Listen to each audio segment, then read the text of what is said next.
I've been doing a lot of thinking lately, and I wanted to share a few thoughts that I've had that are very important to me.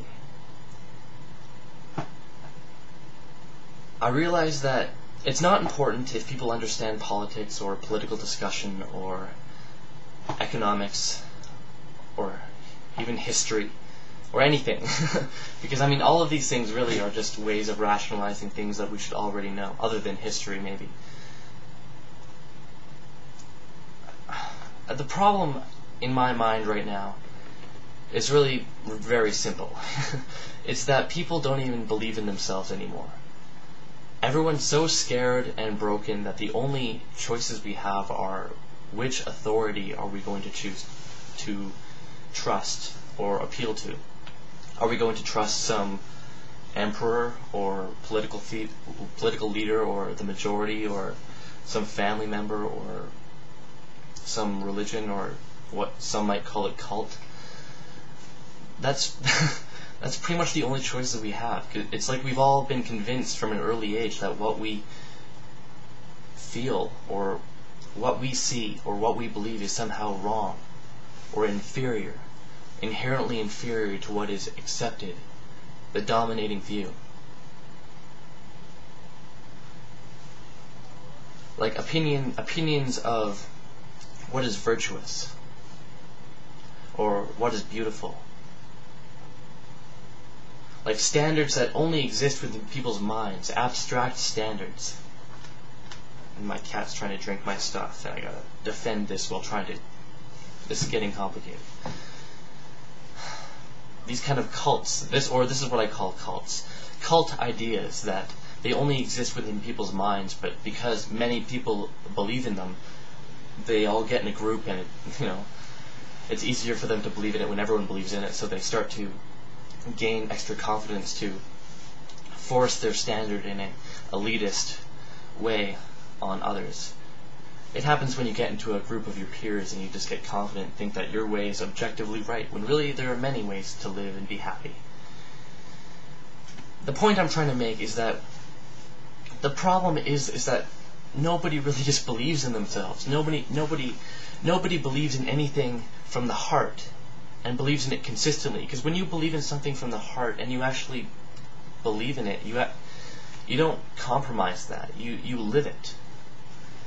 And people don't do that anymore, and that's the problem. Because if people actually did that, then governments would never form, states would never form, these cults would never form.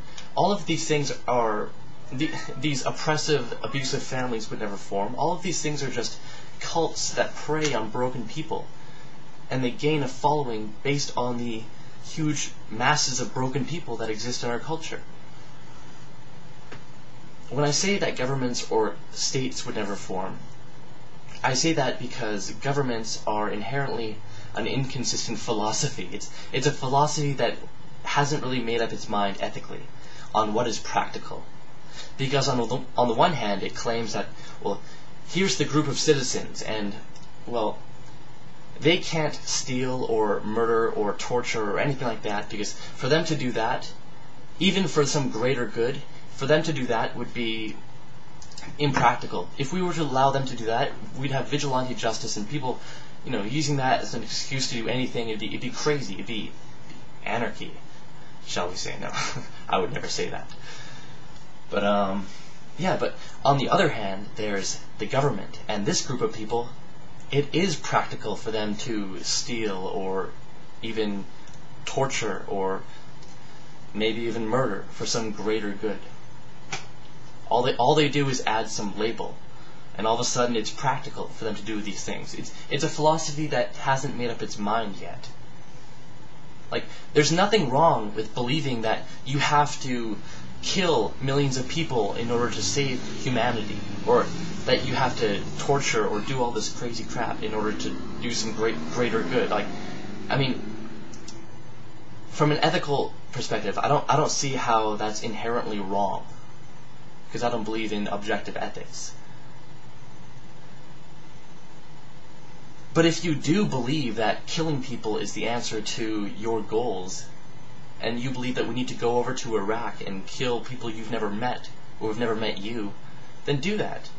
And I hope you get shot down and labeled the murderer you are and buried without a funeral and not remembered as a war hero, because that's the way it should be.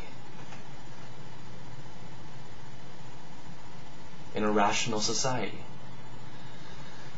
There's nothing wrong with believing that we need to attack polluters. Like, say someone pollutes a river. Maybe we need to use aggression at a certain point. The question is, what point? That's nothing to do with government, though. If you believe that it's practical to use violence at a certain point, then do that. You don't need government. You don't need some inconsistent philosophy, some appealing to authority. Government, all it is an authority that you can appeal to if you're broken and you don't know what to believe in. Believe in yourself. That's what you have to do. And we need to remind each other that we're already just beautiful just the way we are. We don't need to change, and we don't need to conform to some objective standard, because it never exists anyway. It's all they're all abstractions that exist in people's minds. And that's what we need to do. We need to stop tearing each other down, and we need to start lifting each other up, and that's pretty much it. Because if we actually believed in each other and believed in ourselves, if we believed in ourselves and did what we did because we believed it and we did it consistently, it would be fine, and if we stopped appealing to the majority and saying, oh, well, the majority knows best, or this authority knows best. No, believe in yourself. That's it.